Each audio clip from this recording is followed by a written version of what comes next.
atrasar ya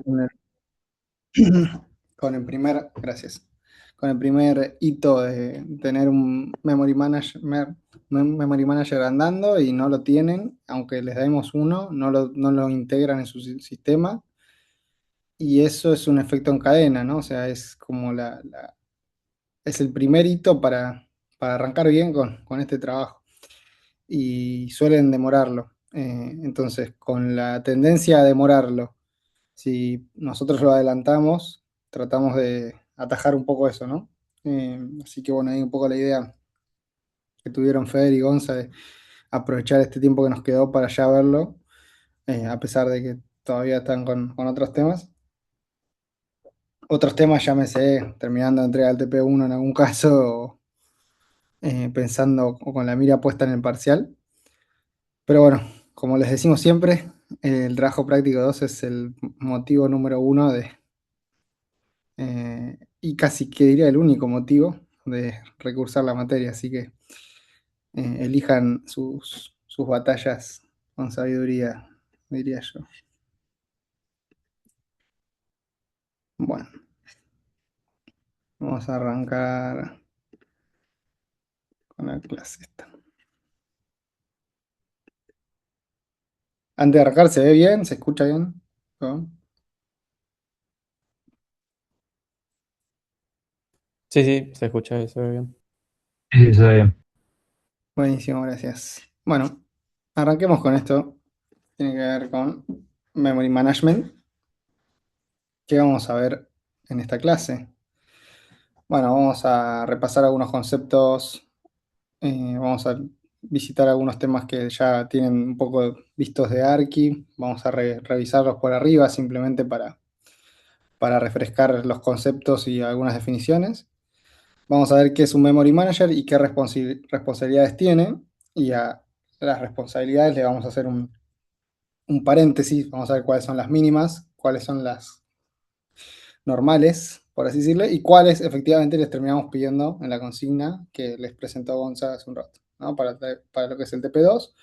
Vamos a ver un ejemplo DAMI, ese ejemplo ya lo conocen porque es el que usamos en la clase de Unit Testing, así que lo vamos a ver rápido. Y vamos a charlar sobre los distintos y tipos de implementaciones que hay dando vueltas, ¿no? Incluida la de el buddy, que es uno de los dos tipos que les pedimos en este trabajo. Bueno, bueno, un poco el kernel nace como consecuencia de la necesidad que tiene el sistema de poder administrar los recursos, ¿no? ¿Cómo administra estos recursos? A través de o proveyendo abstracciones. Para la CPU, a través de los procesos, para la memoria física, con la memoria virtual, el disco con el file system y así.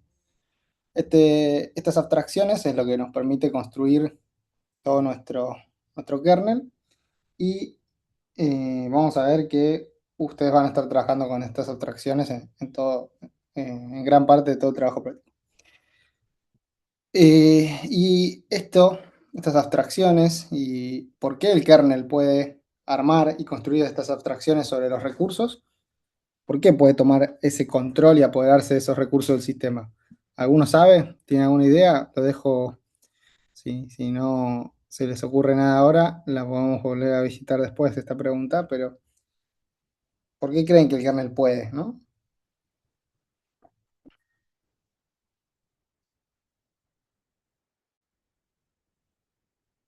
Porque es el primer programa que se ejecuta.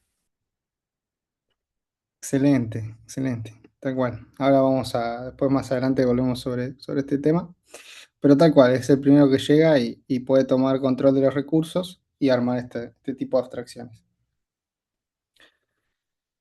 Bueno, lo que es memoria, tenemos lo que es la memoria física, esto recuerdan de Archi, la memoria física es aquella que se organiza en frames o page frames. Estos son bloques de RAM, básicamente.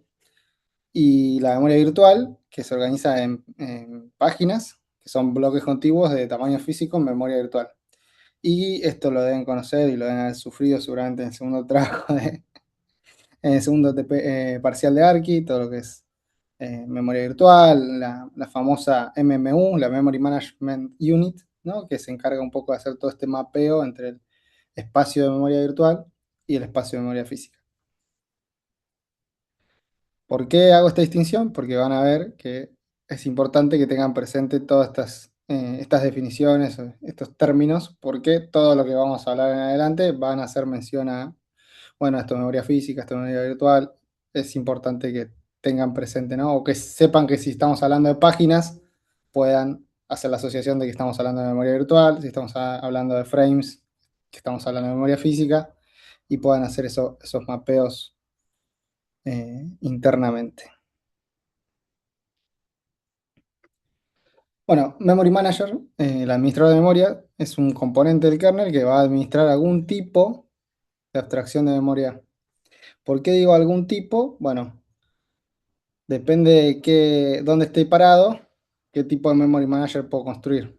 Esto lo da lo que conocemos como la pila o las capas de administración de memoria, ¿no?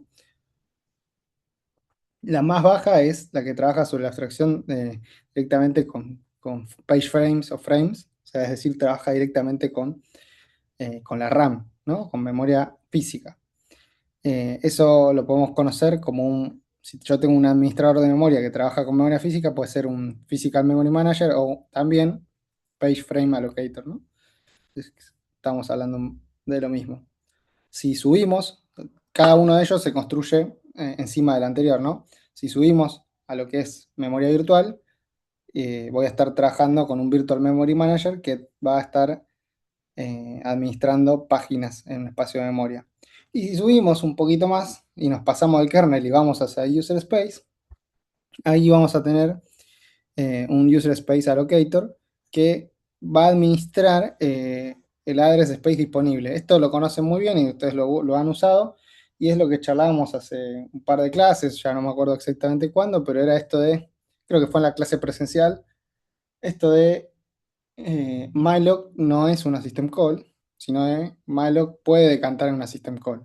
Ese puede decantar tiene un entre paréntesis que es que, bueno, hay algún tipo de administración en user space sobre la memoria disponible, ¿no? En ese espacio. Y bueno, y esto es un poco lo que ustedes conocen detrás de malloc, el uso del heap, y que bueno, si no tengo memoria, voy a terminar llamando a ese break para ejecutar la system call y pedir más memoria al Virtual Memory Manager. Ustedes pueden encontrar entonces en un mismo sistema estos tres tipos de administradores de memoria, ¿no? Ahora quédense tranquilos que no van a tener que pasearse por todo este tipo o sea, no es requerido, digámosle, obviamente si alguno quiere armar algo en su TP, siempre habiendo cumplido con el resto del enunciado, es bienvenido, pero ahora vamos a ver consideraciones para desarrollo en el TP. Básicamente, no se preocupen, esto es un poco de literatura eh, para que si se ponen a leer o consultan alguna que otra fuente, sepan que existen estos tipos de Memory Manager y puedan entender de qué estamos hablando, ¿no?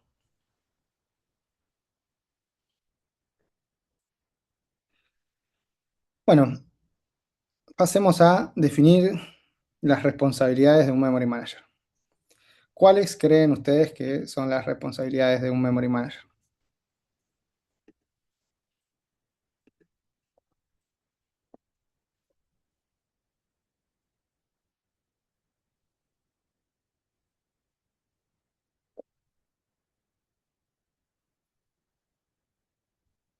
Aceptan respuestas incorrectas. Cualquier cosa. ¿Ustedes piensan en Memory Manager? ¿En qué piensan? Bueno, sí, un poco más. Es buena la respuesta, Juan Ignacio, gestionar la memoria, sí. Pero, ¿qué implica esa gestión, no? Bueno, ahí hablan de malloc. eh, malloc es un concepto bastante particular en un contexto particular, pero saliéndonos de ese contexto, digamos, ¿qué hago con malloc, no?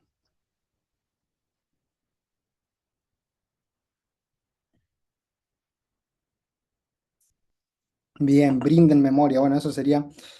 eh, tengo la memoria y voy a tener algún tipo de consumidor, clientes, pueden ser procesos, lo que sea, que esos clientes me van a estar pidiendo memoria, ¿no? Entonces voy a estar brindando, o sea, el del término brindar,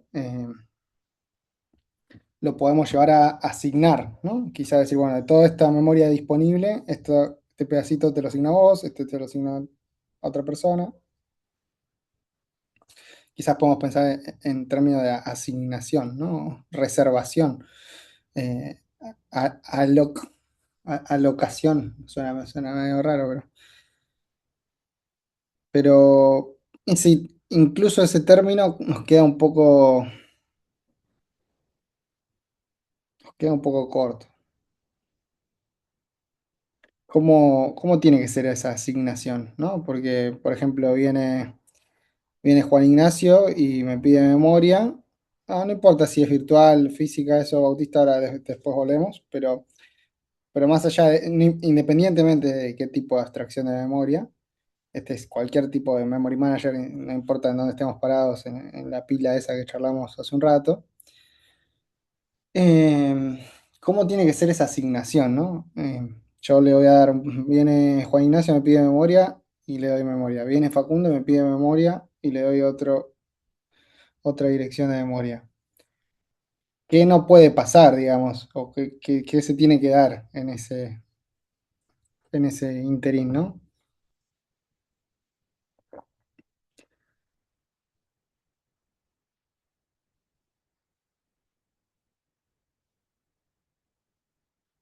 ¿Qué pasa si Facundo puede leer lo que está escribiendo Juan Ignacio, ¿no?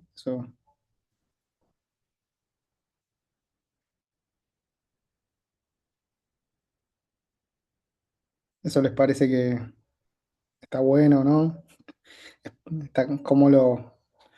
¿Cómo fortalecemos la definición de asignar memoria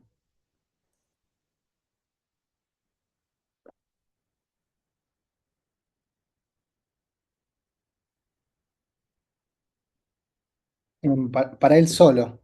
Y si es para él solo, es de forma exclusiva, ¿no? Entonces ahí creo que para, para cerrar esa idea es la asignación de tipo exclusiva. Eso sería bueno porque si no, en el ejemplo este, ¿no? Podemos chocarnos, ahí podemos tener, eh, le puedo dar memoria a Facundo que previamente se la di a Juan Ignacio y eso no está bueno. Entonces, está bien. Por un lado tenemos la asignación exclusiva de memoria y por otro lado, ¿qué hacemos? Yo la asigno, empiezo a repartir y reservar, reservo, reservo, reservo. ¿Algo más se les ocurre que puede ser parte del set de responsabilidades de un Memory Manager?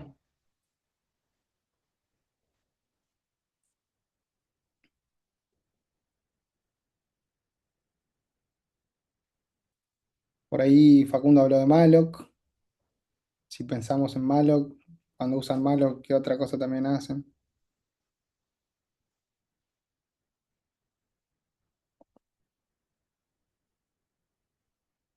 Liberar los recursos. Bien. O sea, por un lado te lo asigno, pero también yo le asigno memoria, le doy una fracción de memoria a Facundo, otra a Juan Ignacio, pero Facundo no la usa más y me la devuelve. Entonces, si me la devuelve, yo después se la puedo dar a Bautista, ¿no? Entonces, son un poco las dos caras. Pero técnicamente hablando, si vamos al Memory Manager más trivial que se nos ocurre y que incluso vamos a ver más adelante que puede tener una utilidad en la vida real, no necesitaríamos la liberación. O sea, en principio, con la asignación ya, ya sirve, no nos va a servir a nosotros para el TP. Aparte, el enunciado les pide explícitamente la segunda pata, que es la liberación. Pero, pero bueno,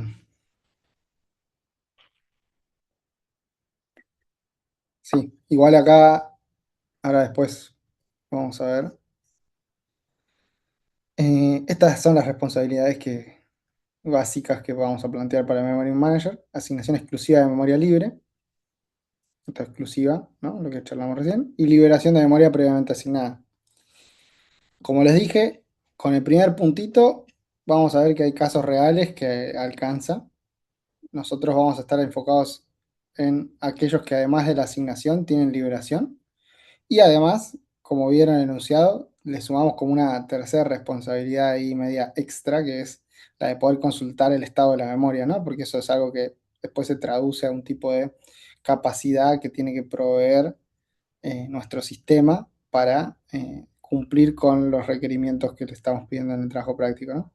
Entonces, si hablamos de responsabilidades en general de un Memory Manager con la asignación exclusiva de memoria libre, vamos a ver que hay algunos casos reales que con eso alcanza y sobra. Nosotros vamos a pedir además liberación de memoria previamente asignada, nosotros y muchos casos, el promedio de los casos, vamos a ver que está esta dupla de responsabilidades y un extra ahí como una, si quieren llamémosle una tercera responsabilidad, también vamos a ver que necesitamos consultar el estado de la memoria, ¿no?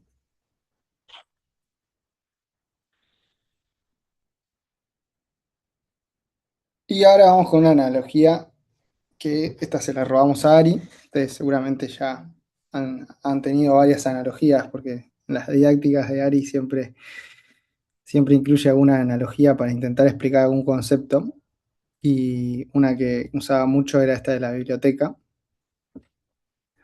Es media bizarra porque en realidad es en realidad un depósito de libros más que una biblioteca, porque acá la idea es que yo tengo estantes, esos estantes pueden estar libres o ocupados, estantes que almacenan libros. El bibliotecario sería un poco el memory manager, ¿no? El que recepciona los pedidos y en realidad es un pedido de necesito espacio para guardar 4 libros y bueno, yo tengo estantes de capacidad de 5, estantes de 10, estantes de 20, bueno, te doy uno de 5 que para 4 te alcanza y tengo ese registro de, bueno, vino fulanito y me pidió espacio para guardar 4 libros, le di un estante en el pasillo G, estante 1B, que tiene capacidad para 5. Y se lo di y ese estante está reservado para fulanito.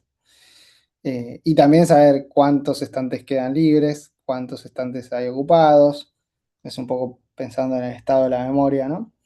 O por otro lado, también poder guardarse estantes para uso propio. Eso está bueno, ¿no? Pénsenlo con la analogía. El bibliotecario puede tener sus libros también, sus libros donde va anotando a quién le dio cada espacio dentro de este depósito de libros.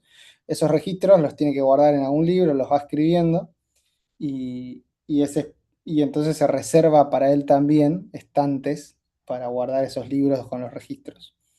Creo que está bastante completa y se vuelve un poco más bizarra todavía si volvemos a la pregunta de por qué el kernel puede, ¿no? Tomar el control de esos recursos y proveer estas abstracciones y hacer estas gestiones. Y ahí es donde en la analogía este depósito de libros o biblioteca está abandonado y el bibliotecario viene, rompe la cerradura y se expropia del lugar, cambia la cerradura, pasa a ser de él y toma control de estos estantes y los empieza a trabajar como si fueran estantes, ¿no? Y con este sistema de, bueno, tengo un registro de a quién le presto, quién me devuelve y cuánto está libre, cuánto está ocupado. Con esta analogía en mente, que está buena a veces para pensar un poco, sobre todo esto que les mencionaba, de mm, los libros donde voy anotando a quién le di qué, esos libros son algo auxiliar, algo que requiere el Memory Manager para poder proveer ese servicio. Entonces, tiene sus estantes propios. Esto van a ver que cuando hagan su Memory Manager, una de las preguntas va a ser, ¿y dónde saca el huevo la gallina? ¿No? Necesito memoria para el Memory Manager. Bueno, eso es algo que ahora vamos a charlar. Llegamos a lo importante. Las consideraciones para el trabajo práctico especial, que Los va a dejar un poco más tranquilos, espero.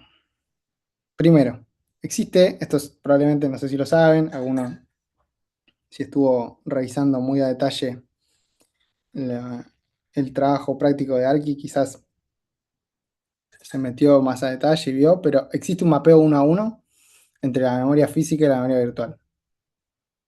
Entonces nosotros vamos a construir directamente un solo Memory Manager que trabaje con page frames. O sea, es como que estamos trabajando con un Physical Memory Manager, pero en realidad es virtual. ¿Por qué? Porque hay un mapeo uno a uno entre física y virtual. Eso, partimos de esa base, eso ya está dado, o sea, solo vamos a trabajar con un tipo de Memory Manager ahí. Como no van a tener paginación ni otra cosa, en principio vamos a trabajar con ese solo. Como les decía, si después en Use Space alguno quiere armar algo, bienvenido sea, nunca lo hacen por lo general y no es requerido, pero estaba en nosotros contarles de los distintos tipos de Memory Manager por si van a otro sistema operativo más completo, revisan cómo está, cómo funciona la documentación, lo que fuera, se pueden llegar a encontrar con hasta tres tipos de sistemas operativos, ¿no? Perdón, de Memory Manager. Y esto que hablamos recién, el huevo y la gallina, de dónde saco memoria para el Memory Manager y a partir de dónde tengo memoria libre, ¿no? En su TP para que el Memory Manager administre. Entonces, en realidad, lo primero que tienen que responder es a partir de dónde hay memoria libre y una vez que responden eso, ahí pueden, la siguiente pregunta que es memoria para el Memory Manager, piensen en la analogía, bueno, de toda la que tengo libre, este pedacito lo uso yo y puedo guardar mis libros, ¿no? Para poder resolver la gran incógnita, que es lo que deberían hacer todos cuanto antes, lo primero que deberían sentarse a hacer antes de cualquier cosa, es revisar un poco el manual del Pure 64 y mirar esta guía de building, guía que tenemos acá en el repo de la cátedra. Esta guía que armó Ari está muy buena y detallada, les recomiendo que se la lean y con eso eh, van a poder llegar a la respuesta de a partir de dónde hay memoria libre. Esto podríamos decirles nosotros, bueno, por lo general Perdón, un TP, Alejo, sí, ¿esa es la guía de building que yo dije hace un rato? Que les contestamos, ¿le hicieron la guía de building? Es esa misma. ¿Mm? esa misma. Por eso, es lo primero que deberían hacer. Es muy importante para poder responder esta pregunta y para poder arrancar, porque si no van a empezar a implementar y cuando lo quieran integrar en su TP para probarlo, van a decir, ¿qué hago? Bueno, pueden ponerse a desarrollar y después les va a saltar la pregunta por un lado. O pueden leer eso, pensar un poco por dónde arranca, desarrollar, intentar integrarlo y prueba y error y encontrar ustedes la respuesta. Como siempre, estas clases buscamos darles estas guías, estas orientaciones prácticas para que se sienten a trabajar y encuentren, se topen con los problemas y aprendan a resolver problemas, que es lo más valioso, ¿no? O sea, no tiene ningún sentido simplemente evaluar si saben implementar un simple algoritmo que hoy en día la complejidad de la implementación ya también no es tan compleja, valga la redundancia, no es tan, sin quitar mérito, digamos, ya en realidad lo interesante es poder diseñar el sistema desde un todo, ¿no? Desde un nivel de abstracción más grande, pensar, entender. Para entender eso, lo primero que tienen que entender es cómo está dividido todo, cómo funciona el building, ¿no? Estas cosas que dieron por sentadas en Archi. Bueno, ¿qué hay debajo del capó? Ahí está la guía de building. Siéntense, revísenla, hay un manual, revísenlo. Vean qué entienden, qué no entienden, traigan consultas, dudas eh, y después pónganse a integrar todos los conceptos. Eso van a ver que es un hilo conductor entre todas las clases prácticas que damos acá nosotros en sistemas operativos. Seguimos. ¿Alguna duda?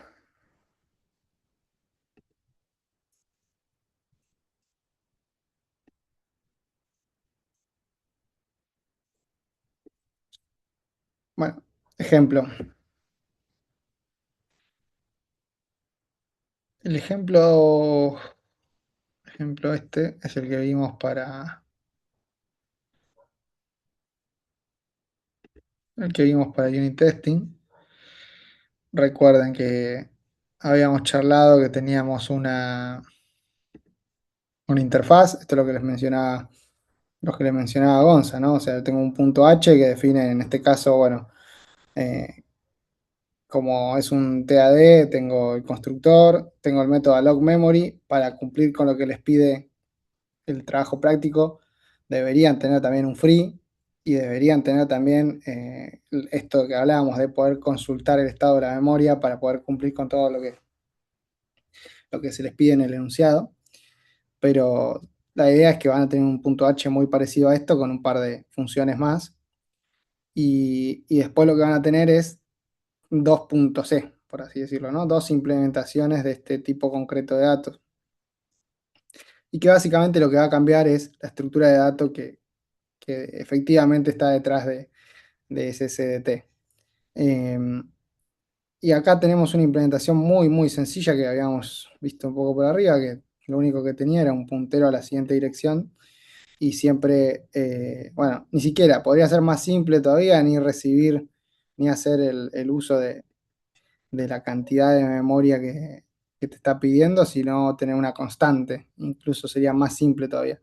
Pero bueno, esto así de simple, por más de que el free y el consultar el estado estén vacías, funciones vacías sin implementar y demás, con esto ya lo pueden poner a funcionar en su TP.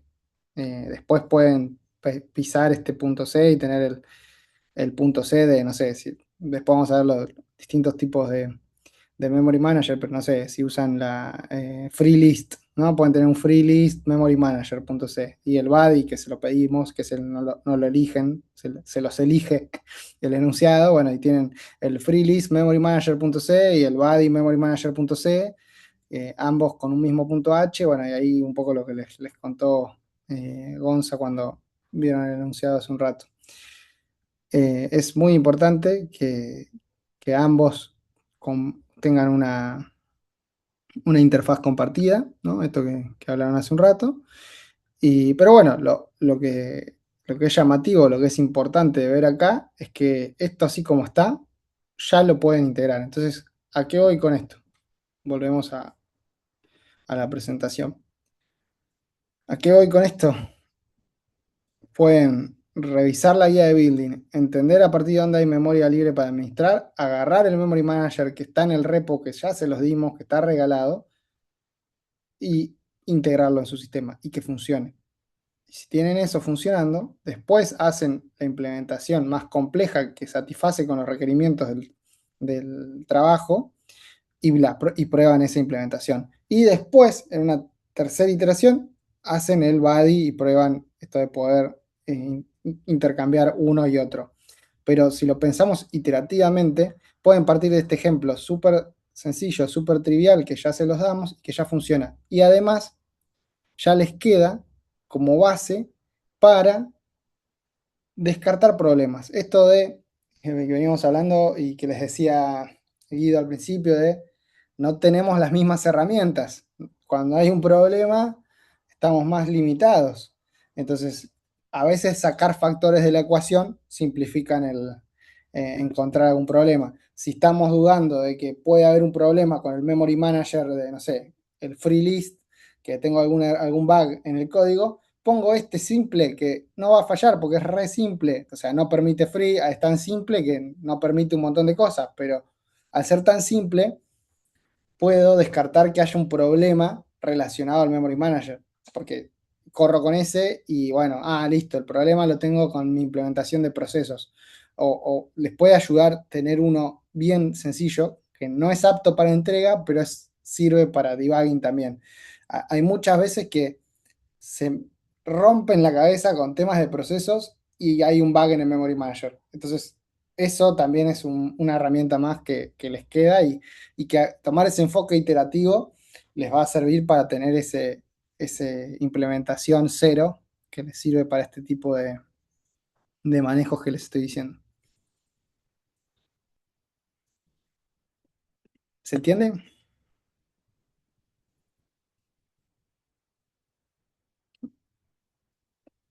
Buenísimo. Sí, sí. Seguimos. Vamos a ver posibles implementaciones. Acá, si no lo han hecho en Archi, probablemente también pueden, bueno, si no lo hicieron ustedes ni sus LLMs, pueden consultar OSDev. Acá es una página bastante conocida y hay un blog que tiene bastantes discusiones de implementación y desarrollo de sistemas operativos. Ahí este es un link que si cliquean acá donde dice OSDev, lo lleva al link donde se discuten estos tipos de implementaciones de Physical Memory Manager. Podemos hablar de uno que es, bueno, este que les mencionaba hace un rato, del free list, ¿no? Que básicamente tengo una lista de direcciones libres, ¿no? O un stack, depende, ¿no? Lista o stack, pero la estructura de datos más o menos es la misma. Y ahí van a ver, ¿no? Como cada caso, la complejidad, sobre todo la complejidad temporal de estos algoritmos, va a estar atada al tipo de estructura de datos, ¿no? que están usando para implementarlo, ¿no? Si es una lista, un stack, un árbol. El caso del BADI usa un árbol binario. En el bitmap tenemos un arreglo de bits donde vamos pintando cuál está libre, cuál está ocupado, tenemos un mapeo. El bitmap y el freelist son los más sencillos que satisfacen con los requerimientos exigidos, por así decirlo, en el trabajo práctico. Por lo general, muchas veces vemos que el body lo tienen que hacer sí o sí porque se los pedimos en el enunciado, y algunos de estos dos terminan eligiendo para la que es libre, pero es de vuelta, es libre. Pueden usar otra, no tiene que ser ninguna de estas dos, pueden buscar y usar otras variantes. Y bueno, pueden ver cuál les gusta más y implementar esa. Pero como les dije recién, antes de tener esta funcionando, lo más valioso es tener integrado en su kernel el, el dummy, que ya lo tienen. Y si el dummy ya funciona, es más fácil sobre algo que funciona montar un free list, un bitmap, lo que sea, y probarlo, que ir y pretender probar todo de una, ¿no? Eso creo que es un enfoque que les va a ser bastante rendidor. Así que bueno, acá les dejamos este link, pueden revisarlo y chusmear las implementaciones. Ahí debate, bueno, qué complejidad temporal y espacial tiene cada uno de estos algoritmos. Siempre alguna cosa sale más barata, más fácil por un lado, por el otro, o a veces, bueno, mejoramos la complejidad temporal a cuesta de complejidad espacial. Bueno, ese tipo de cosas ya las conocen y ya las han lidiado en EDA. Seguimos con más ejemplos. Acá tenemos un sistema operativo que se llama FreeR2. Este RT es de Real Time Operative System. Este lo traemos acá porque algo muy bueno que tiene es que además de estar el repo disponible como en otros que tenés el código, además del código, bueno, eh, tiene una documentación muy linda. Vamos a ver. Y bueno, acá les cuenta de los tipos de implementaciones que tienen, ¿no? Acá tienen HIP 1, HIP 2, HIP 3, HIP 4. Y acá, este HIP 1, ven que tiene uno como el que hablábamos al principio, ¿no? Más súper mega primitivo, muy parecido al dummy. Incluso creo que a diferencia del dummy, ni siquiera siempre devuelve una constante, ¿no? O sea, un tamaño constante en cada reserva de memoria. Y este es el súper simple y bueno, discute acá, ¿no? Que incluso este tipo de Memory Manager tan simple podría ser válido para un contexto para, o sea, algún tipo de microcontrolador que, no sé, requiera hacer alguna variación media dinámica de memoria al inicializar algún procedimiento, y después ya queda, una vez que arranca con eso el sistema, queda estático y no hay un dinamismo de reservo, libero, no es un sistema operativo algo súper mega complejo, sino que es algo más acotado, bueno, en algún contexto así más acotado, más, no sé, de IoT o algo así muy preciso, muy concreto, podríamos requerir un Memory Manager de este estilo. Y me preguntan, bueno, pero ¿por qué no le ponemos free? Si no lo necesito, si no lo necesito, cuanto más simple, mejor, ¿no? Esto creo que se los decía a Gonza hace un rato, ¿no? Eh, no los vamos a aplaudir, no sé cómo fue la frase de Gonza, pero que estuvo muy buena. No vamos a aplaudir por algo mega complejo que no funciona, sino por algo simple, pero que funciona como debe, ¿no? Correctamente. Ese principio está un poco plasmado en estas decisiones acá. Y bueno, después vemos acá, vamos a ver esto de este segundo implementación, o sea, las van tocando y pueden ir viendo el código y demás. Esta segunda implementación dice, bueno, este sí permite free, pero no fusiona los bloques libres adyacentes. Ahora vamos a ver, esto nos da el pie para hablar de fragmentación de memoria, ahora lo vamos a revisar.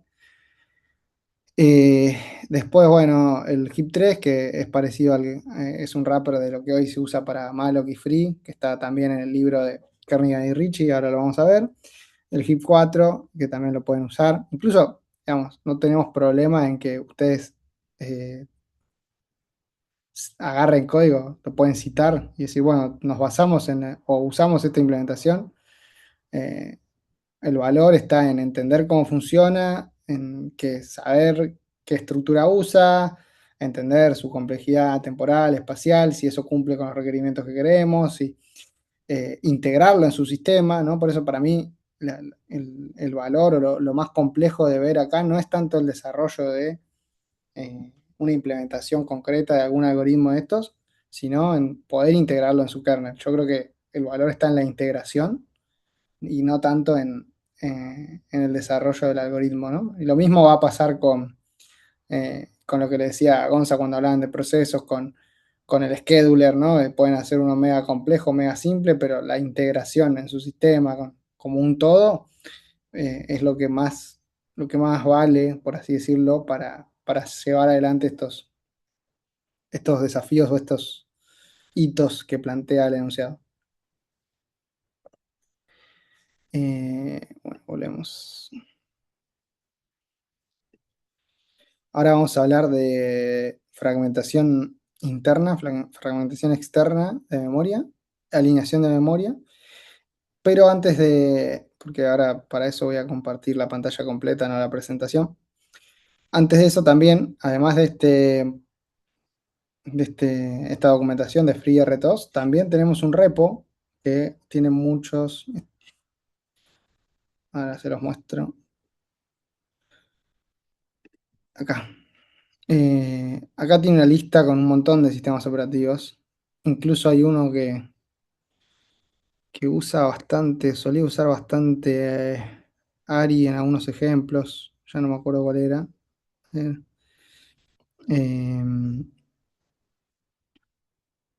XV6, acá. Este lo usa bastante ARI a veces para mostrar ejemplos, pues bastante simple también. Eh, pero bueno, hay un montón de implementaciones que pueden ver acá y cada uno de estos tendrá uno o más Memory Managers y pueden venir y verlos. Memory Managers y también otras cosas que van a construir ustedes, ¿no? Entonces pueden tomar inspiración o citar también fragmentos de cualquiera de estos sistemas operativos, ¿no? Así que también además les dejamos un listado de sistemas operativos acá para que puedan ver. Bueno, voy a compartir toda la pantalla. ¿Hasta acá alguna duda?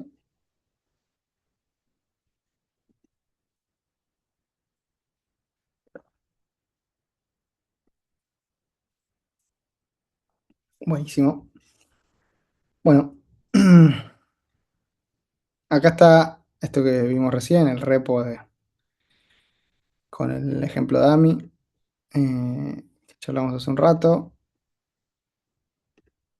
Esto nada, lo que hablábamos recién, ¿no? Vamos a necesitar un free y algo para consultar el estado. Pero bueno, tienen una base y esto así como está lo pueden llevar a su sistema.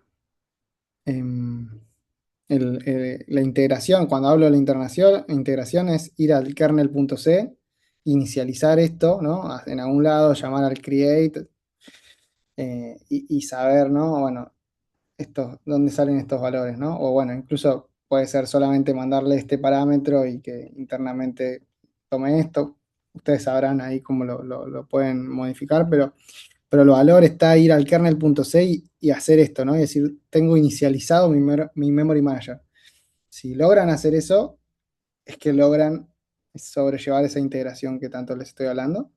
Y después, bueno, la implementación es un poco, como les digo, tengan esta super dummy para arrancar, después le ponen otra que es de libre implementación, que cumpla con lo que le pedimos, y después la del buddy, que esa no hay elección, está fijada por enunciado.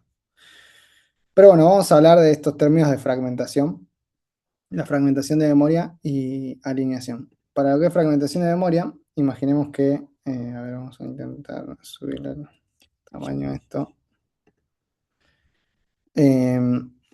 Bueno, ¿se ve ahí? ¿Se lee? ¿Me responde alguno? Sí, sí. Buenísimo. Bueno, entonces imaginemos que nuestro Memory Manager trabaja con bloques de... tengo una memoria total de 10 unidades de memoria, para no hablar de ninguna unidad en particular. Y vamos a tener un Memory Manager que trabaja con bloques de 2 unidades de memoria, ¿no? ¿Qué quiere decir esto? 2 o múltiplos de 2, lo que va a pasar es, si yo quiero reservar una unidad de memoria, como trabajo con 2, y le voy a dar 2, ¿no? Entonces acá en realidad me pediste 1, vas a usar solo 1, pero te estoy dando 2. Si me pedís 2, vas a usar las 2. Si me pedís 3, va a pasar lo mismo, ¿no? Porque te voy a tener que dar 4 y una va a quedar ahí.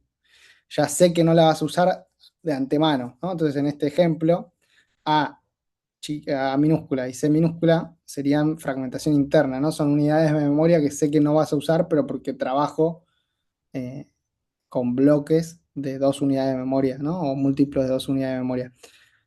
En ese tipo de casos, lo que ocurre es que hay fragmentación interna, ¿no?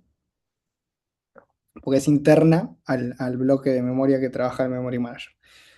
Pero también tenemos fragmentación externa. De vuelta, tengo una memoria de 10 unidades de memoria y mi Memory Manager, ¿qué pasa? Voy a pedirle, bueno, dame 2, le voy a dar 2. Va a venir otro proceso, me va a pedir, dame 2, bueno, te doy 2. Va a venir un tercer proceso C, me va a pedir 2, también le voy a dar 2. Hasta acá no hay problema, usé 6 de mis 10 unidades de memoria, me quedan 4. Estamos bien. Si viene un cuarto proceso y me pide 5, no se las voy a poder dar porque me quedan 4. Porque la memoria total es 10 y tengo en uso 6. Entonces, hasta acá estamos todo bien. Esto es súper claro que no le voy a poder dar 5 unidades de memoria. ¿Qué pasa si el segundo proceso B viene y me libera las 2 que yo le di? Bueno, ahora vamos a ver el balance. Tengo 4 ocupadas y 6 disponibles. Si yo pido 6, no puedo. ¿Por qué? Porque no están contiguos, ¿no? Me quedaron 2 por un lado, 4 por el otro, pero además, ¿qué pasa si el tercer proceso, este C, libera, ¿no? Libera sus 2. Bueno, ahora tengo todos contiguos, libres, 8. ¿Qué pasa si pido 6?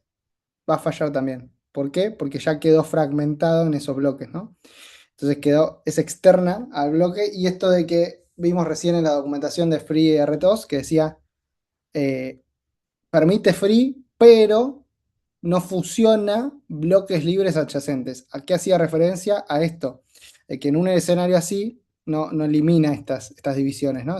Una vez que los fue particionando en los distintos allocs, o llamémosle, o en las distintas asignaciones, Después no las vuelve a agrupar si están libres contiguos. Eso es lo que se conoce como fragmentación externa. Y ahí es donde, y es por lo cual, nosotros les pedimos que implementen un buddy. Vamos a ver que el buddy esto lo maneja de taquito y lo arregla gracias a la estructura de datos que usa. Vamos a ver que la fragmentación externa la resuelve bastante bien. Tiene un poco de fragmentación interna, sí, por supuesto, pero la externa, vamos a ver que el buddy lo resuelve muy bien. Y otro de los conceptos que hablamos era el de alineación de memoria. Ustedes saben que en la arquitectura de Intel nosotros podemos, por retrocompatibilidad, acceder a nivel de byte. Pero bueno, en una arquitectura de 64 bits, estamos trabajando en 8 bytes, ¿no? El tamaño de palabra del buffer de memoria es de 8 bytes. Entonces, una de las responsabilidades o extensiones que le damos a la responsabilidad de asignación exclusiva de memoria, ahí también, cuando empezamos a charlar de las responsabilidades, varios de ustedes hablaban de administrar memoria de forma eficiente, bueno, hablaban de eficiencia, de correcto uso, varios de ustedes mencionaron algo de eso. Bueno, ¿qué pasa acá? Bueno, estamos trabajando en una arquitectura Intel con un tamaño de buffer o tamaño de palabra de 8 bytes. Esa asignación de memoria también debería ser alineado al tamaño de palabra.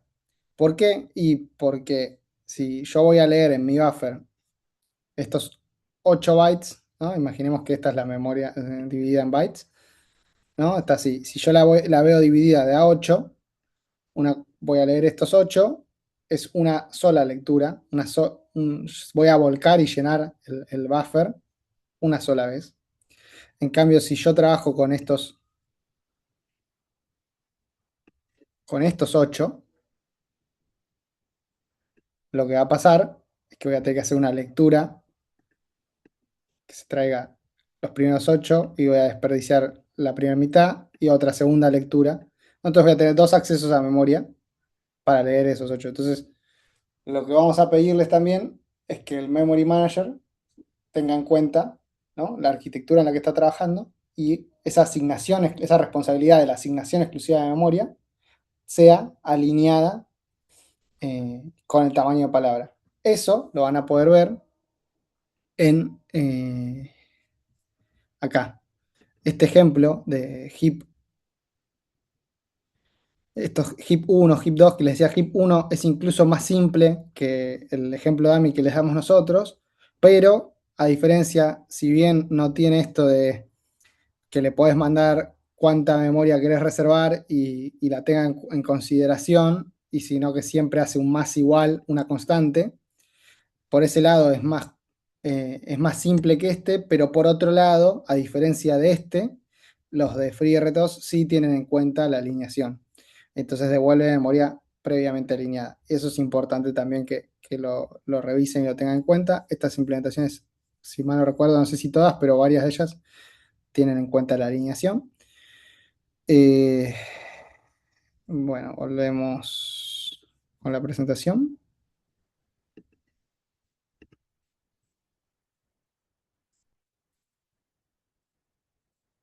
Bueno, estos son los conceptos: fragmentación interna, fragmentación externa, alineación de memoria.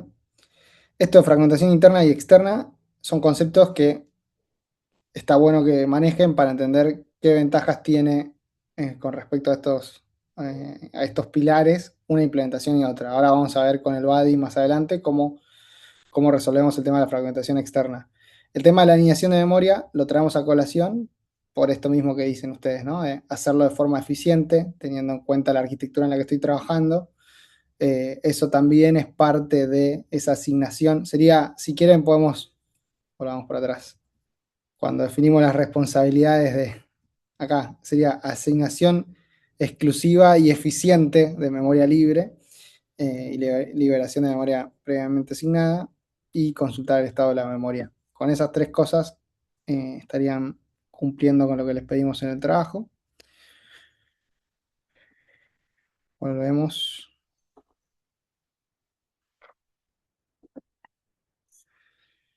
Bueno, esto es lo que les mencionaba, HIP 3 del FreeRTOS es es un wrapper de esta implementación que se ve acá en el libro de Kernighan y Ritchie. Lo pueden ver ahí en el capítulo 8.7, al menos en la versión español. No sé si la versión en inglés tiene la misma numeración, supongo que sí. Y bueno, por último, vamos a hablar del body. Pero antes de hablar del body, los escucho. ¿Alguna duda? Consulta. Yo tengo una duda. Sí, El tema de la alineación, ¿hasta qué punto tenemos que respetarlo en el sentido de, no, o sea, no digo cómo asignas la memoria, pero por ejemplo, si yo te pido 4 bytes y después te vuelvo a pedir 4 bytes, ¿está bien si te devuelvo 8 bytes continuos o sería mejor devolverte 16 en total? No sé si me explico. claro. Sí, sí, sí, te entiendo. Es una buena pregunta. Esto de la,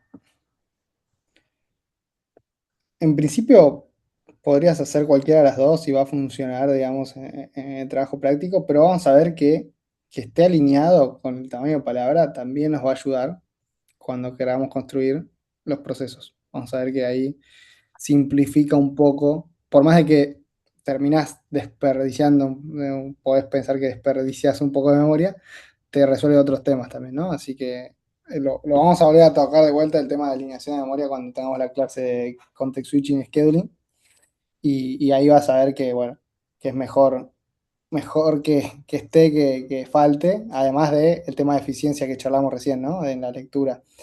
Pero en dicho caso, serían 16 decís vos porque te estoy dando... Eso va a depender de las unidades de memoria que use tu, ¿no? El múltiplo de unidades de memoria que use tu Memory Manager, pero sí, en el ejemplo que decís vos, le das 8 a uno y después 8 al otro, por eso dijiste 16, ¿no? Claro, o sea, porque si es en 64 bits, sería lo ideal, entre comillas, ¿no? Ujú. Sí, sí.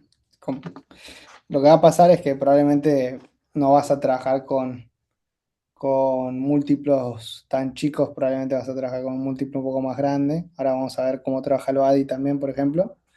Pero sí, en el ejemplo que decís vos es correcto. Si haces eso vas a quedarte con 16, pero vas a ver que es un mal menor, porque después tenerlo bien alineado con el tamaño de palabra te va a dar otros beneficios, además de la performance que hablamos recién.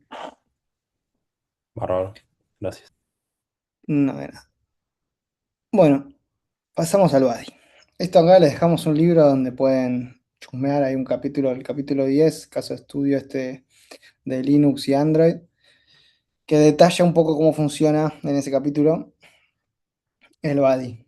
El BADI básicamente, como les adelanté hace un rato, para la estructura de datos utiliza un árbol binario y trabaja con múltiplos de potencia de 2, ¿no? Entonces, por ejemplo, en este ejemplo tengo 64 unidades de memoria, ¿no? Así como hace un rato veíamos 10 unidades de memoria y demás, bueno, imagínense 64.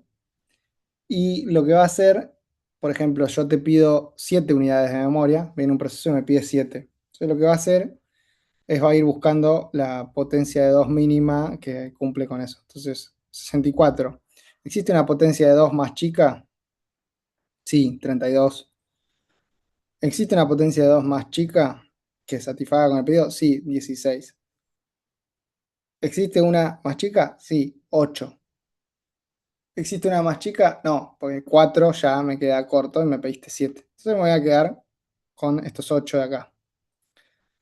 Después, si viene un segundo proceso y me pide 8, ya tengo la hoja de al lado, ¿no? O sea, imaginen que esto es una línea de tiempo, ¿no? Entonces, el primer proceso me pidió 7 y les di estos 8 de acá.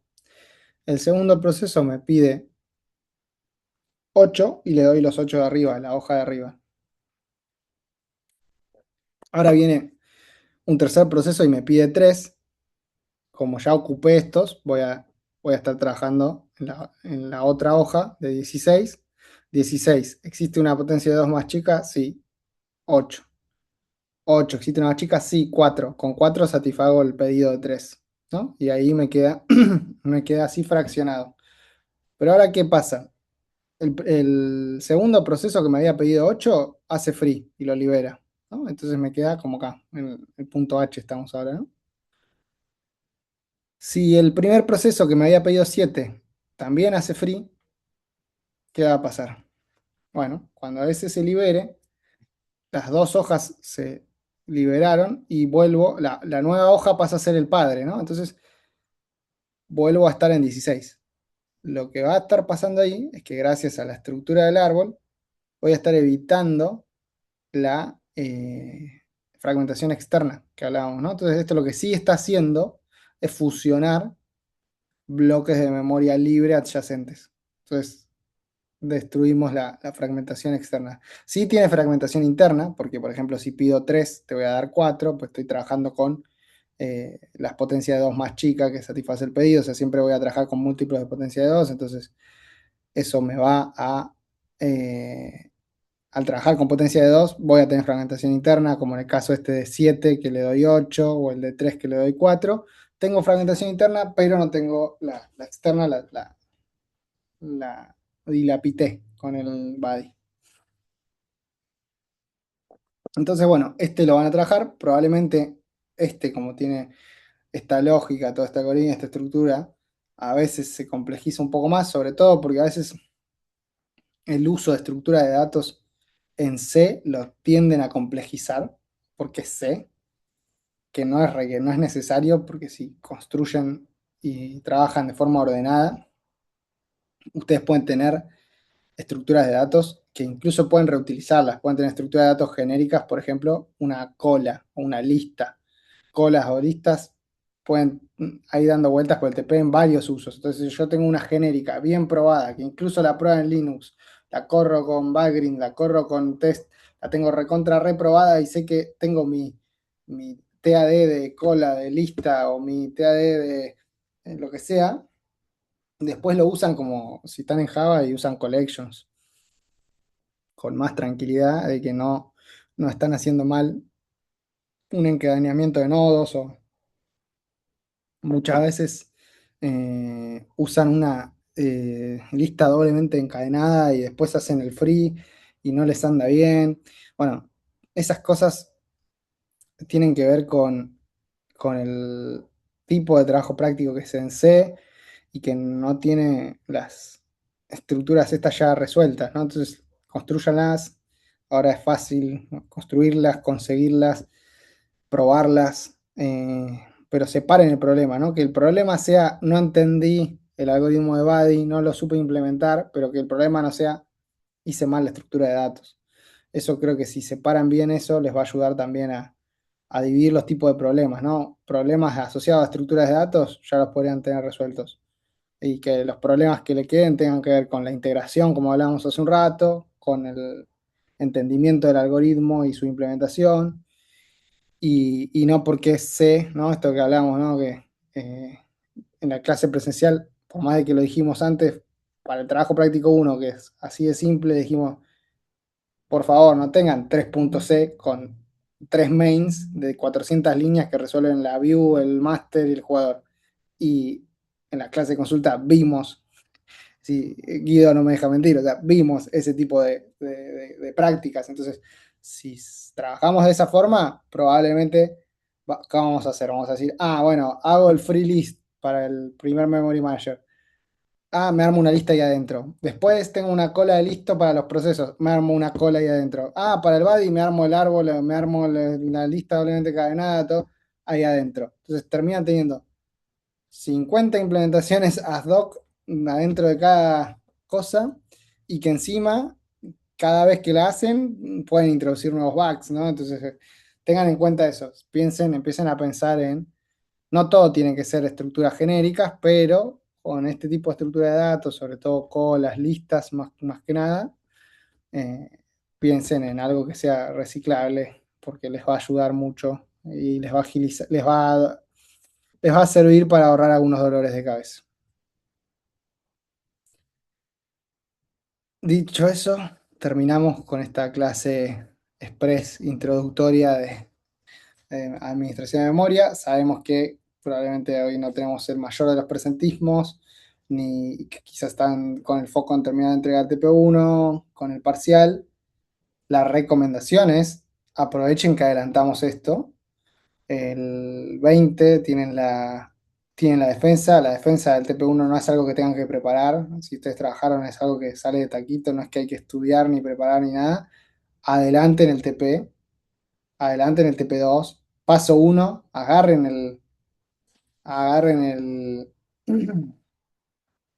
TP de Arki, pueden usar el que ustedes usaron, o si el que ustedes usaron ya saben porque les corrigieron cosas, ustedes saben que estaba medio fiero, pueden pedirle a algún compañero, alguien que saben que lo tiene un poco más prolijo.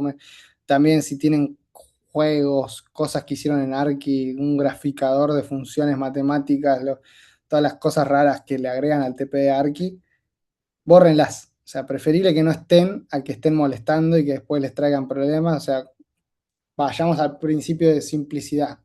Mantengámoslo simple, porque González dijo, ¿no? Todos esos son built-ins, van a tener que portear a procesos, entonces a veces se rebuscan o pierden tiempo con adaptar todo lo que traían de Arki, cuando que todo lo que traía de Arki no es necesario para nuestro TP. Lo que necesitamos es que tenga los drivers mínimos funcionales, no necesitamos que sea con modo video, puede ser con modo texto, el video driver, lo más simple, trivial, también que ande bien, a veces tienen el modo video, pero para limpiar la pantalla hacen un doble for en vez de un memset y se siente Y el lento. refresh es pero tan lento que te da tiempo de irte a Colombia a comprarte un café, volver y tomártelo. Prepararlo. Sí, sí. Por eso, tengan en cuenta todo eso a la hora de elegir el punto de partida como TP de Arki. Ténganlo listo sin warnings, porque quizás, no sé, lo entregaron con 50.000 warnings. Bueno, pueden usar PBS Studio, todas las herramientas que ya conocen del TP1 siguen estando acá también. Úsenlas. Arrancar de una base limpia y ordenada y ir incorporando cosas de forma ordenada es lo más saludable que les podemos recomendar. Y bueno, ya tienen el TP base de Arki pulido, limpio, sin warnings, sin porquería que nos sirva. Lo primero que van a hacer es leer la guía de building, como ya les dijo fuera al principio, entender un poco dónde están parados, entender desde dónde hay memoria libre para el Memory Manager. Pueden agarrar el Memory Manager dummy del repo de unit testing que les dimos, integrarlo en su kernel.c y probarlo ahí.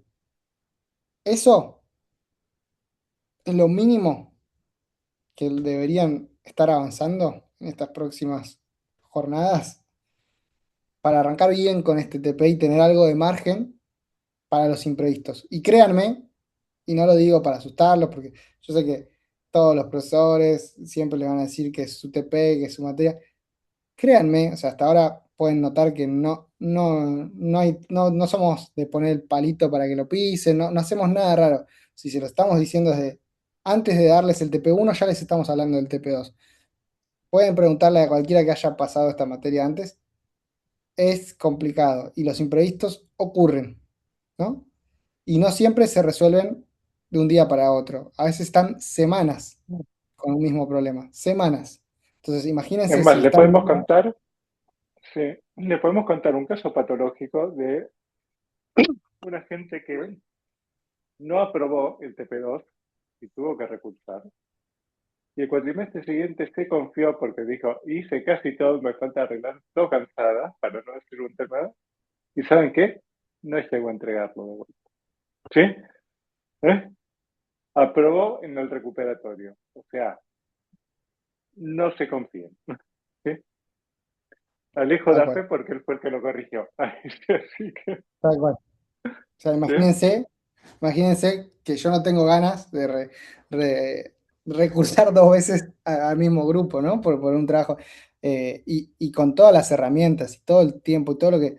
A nosotros queremos que aprendan, que se sientan y aprendan a resolver problemas. Por eso la filosofía de estas clases prácticas que son guías, que les damos algunos recursos, algunas herramientas, les tiramos un par de centros y resuelvan, siéntanse a resolver. Eh, lo más valioso es eso y nosotros no buscamos hacerles cosas tramposas para que pisen el palito, pero la complejidad del entorno donde se trabaja este TP es alta y resolver los problemas es bastante complicado. No es imposible, Bien. pero imprevistos hay y varios. Y no hay tantas herramientas para resolverlos más rápido, esos imprevistos. Entonces, con lo que hay, suele haber complicaciones. Cada vez hay menos, cada vez hay más recursos, le damos más herramientas. Otra cosa que van a hacer es, ahí dando vueltas por ahí, también en el mismo repo, también vamos a, ya que estamos, vamos a mostrarles esto. Entonces Primero, Alejo busca, buena parte de estas herramientas son porque, salvo yo, que soy el forastero acá, digamos, Alejo, Guido y Gonza cursaron la materialidad y sufrieron la falta de herramientas de debugging y se escribieron herramientas de debugging para ayudarlos y ahora las disponibilizan para que ustedes no tengan que sufrir como sufrieron ellos. tal cual. A ver, algo que les mencionaba, además de la guía de building, era el manual de Pure 64, ese también. Antes de la guía de building pueden leer el manual de Pure 64. Este es el repo que usaron para Arki. Este repo también lo tengo en mi usuario de GitHub. Esto es porque estaba en una cuenta de GitLab que se perdió y yo lo rescaté. O sea, nada, no hay contribución más que recuperarlo. Esto es tanto Augusto McIntosh como Rodrigo Rearden, que eran profesores de Arki y So respectivamente, armaron esto coordinadamente entre Arki y So para que tengan ese bare bones para arrancar, que es el punto de partida donde arrancan Arki. Entonces, si ya nunca lo leyeron en Arki, bueno, tienen la oportunidad de pegarle una revisada y leer y entender, bueno, Pure 64, donde está montado este bare bones que usaron para Arki. Después se pueden leer eh, lo que les mencionaba antes, que era la guía esta de building que armó Ari, para que entiendan ese bare bones, lo que hace por encima del Pure 64, cómo funcionan los módulos, cómo se buildea, y con eso van a poder responder las preguntas sobre desde dónde hay memoria libre para el Memory Manager. Y después, esto que habla Fer recién, tema de debugging. Acá hay algo muy bastante interesante, que es la guía de cómo usar GDB. Que sepan que cuando cursó Guido, cuando cursé yo, no había debugger. No había forma de hacerlo funcionar. No tenía, o sea, el tiempo que perdías en ver cómo hacer funcionar el GDB adentro de este entorno no valía la pena para el poco tiempo que tenías para hacer y eran 4 TPS en vez de 2, pero este TP estaba, era el TP2 también, entonces la realidad es que terminabas haciendo lo que también van a terminar haciendo muchos de ustedes, que es meter un print y ir leyendo los prints, y esa era la forma de ir devagueando un poco. Bueno, llegué hasta acá, llegué a la función y ir leyendo los prints en la pantalla, era el debugger. Cuatrimestres después se fue trabajando, ahí algún alumno empezó a trabajar un poco en esto y después lo siguieron Ari, después también Guido, y armaron todo el tema de cómo usar GDB acá adentro. Entonces, tienen esta guía que incluso, déjenme ver si lo tiene o no lo tiene. Sí, lo tiene. Tiene hasta un video. O sea, si no quieren leerlo o no se lo quieren mandar a su agente para que se los configure, esta guía de texto, este MD, también tienen un video de Guido haciendo una demostración de cómo lo usan. Pero esto también, todos arranquen el TP2 con GDB configurado, porque cuando vengan con una pregunta de que no me anda, les vamos a preguntar, ¿y paraste el debugger acá? ¿Qué había acá? Y no vale decir, no lo configuré, no lo necesité. Configúrenlo porque lo van a necesitar. Créanme que lo van a necesitar, tarde o temprano lo van a necesitar, así que ya tenganlo configurado. Eh, y bueno, eso es todo. Ojalá no lo necesiten, pero nunca pasa. Es, Es posible Tal que cual. no lo necesiten, pero no es muy probable que no lo necesiten. Tal cual. Exactamente. Pero bueno, tienen un video, tienen una explicación. O sea, imagínense cómo avanzó. O sea, tienen a la IA también que puede ayudarles a entender la guía de texto esa que armaron ahí Ari y Guido. Eh, Imagínense que eso es mucho mejor que tener que andar poniendo prints. Créanme que es mucho mejor.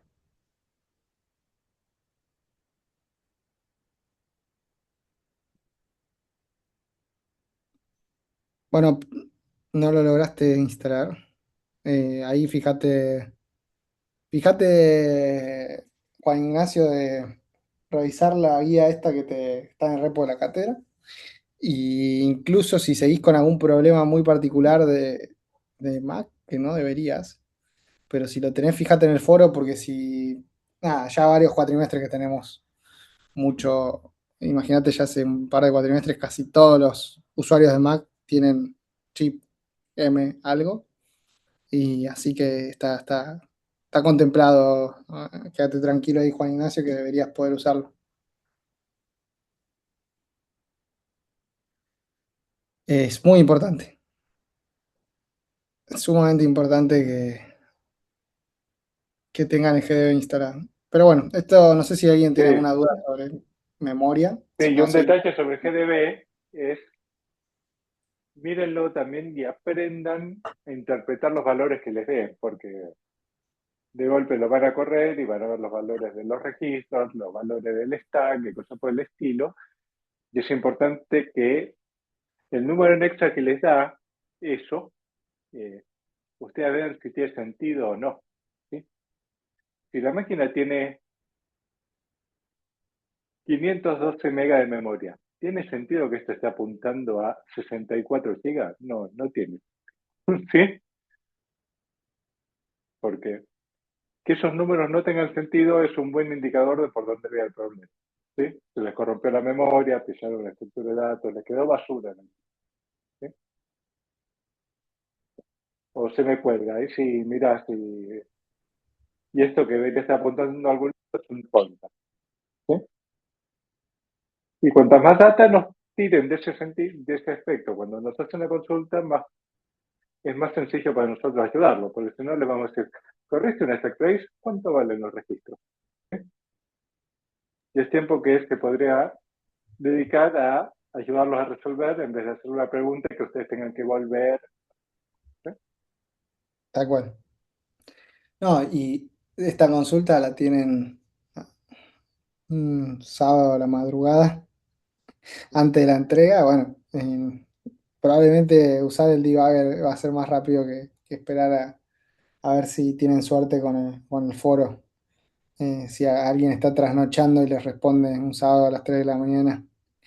Pero más allá de eso, después van a saber apreciar el valor. Quizás ahora arrancan con el Memory Manager y se arreglan sin GDB, pero cuando trabajemos con procesos, context switching y scheduling, ahí van a ver el valor de cómo manipulamos los registros y lo que vamos a definir y lo que vamos a hacer. Bueno, voy a pretender que este registro termine con este valor y esto otro. Yo les voy a contar, vamos a charlar un montón de cosas y imagínense que lo pueden ver, pueden cerciorar que está pasando lo que ustedes quieren que pase. Antes de poder usar GDB, era un simple acto de fe. Era confiar que lo que ustedes codearon estaba haciendo lo que tenía que hacer. Y si no funcionaba, misterio. Ahora tienen una herramienta poderosísima, así que ya les dije, configuren bien, o sea, arranquen con un TP arqui limpio, sin problemas, eficiente, que no sea lento. Configuren GDB, léanse el manual de Pure 64, léanse la guía de building, agarren el Memory Manager Dummy, intégrenlo en su kernel y con eso arrancaron bien. Yo creo que eso es la receta para arrancar bien con este TP, al menos de varios cuatrimestres de ver cómo se complican las cosas. Creo que ese es el camino más natural que pueden tomar. Usen esto de que les decía, ¿no? Que a veces en la clase presencial, para el TP1, vienen acostumbrados a trabajo todo con warnings, todo roto, y después cuando anda lo arreglo. Lo mismo con PBS y cuando anda lo modularizo. No, no, es al revés. Primero lo hago bien, o sea, porque el warning puede estar trayendo un problema asociado al problema funcional que están buscando resolver. Entonces trabajen sin warnings, arranquen de algo sin warning y todo el tiempo estén buscando que lo que incorporan no sume warnings nuevos, no es que, bueno, voy sumando y cuando tengo tiempo me siento a arreglar. No tiene que haber una tarea en su backlog de cosas para hacer que sea arreglar los warnings. Si están trabajando así, están trabajando mal y probablemente eso a veces les trae retrabajos, ¿no? Entonces, eh, tengan en cuenta que no están perdiendo el tiempo, sino lo están invirtiendo. Créanme que también trabajar muy prolijo y muy ordenado y esto de las abstracciones que hablamos, tener los tipos abstractos de datos, las interfaces para poder hacer esto de las dos tipos de Memory Manager que les contó Gonza, todo eso es sumamente importante ser muy prolijos, muy ordenados, porque estamos en un entorno hostil. Entonces, cuanto más prolijos y ordenados sean, más fácil va a ser de llevar adelante este TP. Y ya con esto cierro.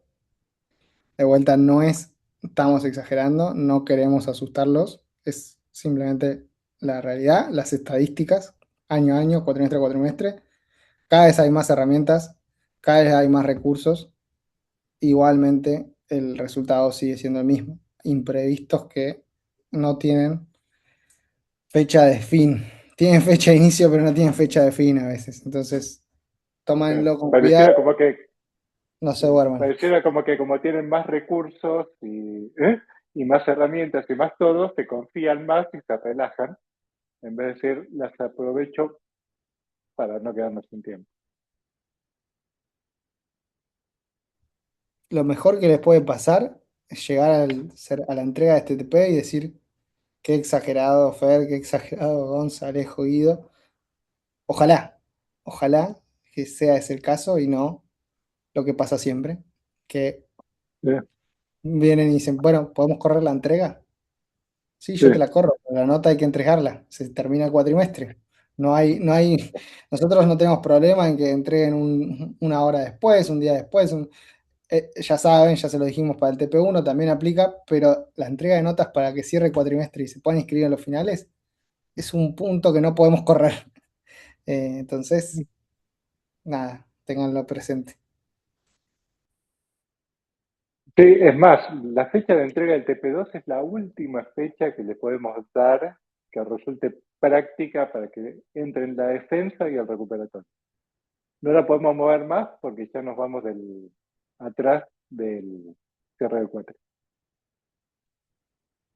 El 1 de julio nosotros le tenemos que mandar las notas de cursado. Así que no hay mucho más tiempo ¿eh? para hacerlo. Y con esto termino la grabación. Igual dejamos, bueno, antes de cerrar la grabación, no sé si hay alguna duda puntual de lo que vimos de Memory Management. Así queda grabada, ya si hay alguna duda de eso. Si no, consultas generales del TP, estos consejos que estuvimos hablando, ahora freno la grabación y si alguno tiene ganas de charlar algo más, estamos acá también. Pero primero, consultas de Memory Management, ¿alguna? ¿Dudas? ¿Algo que no se entendió?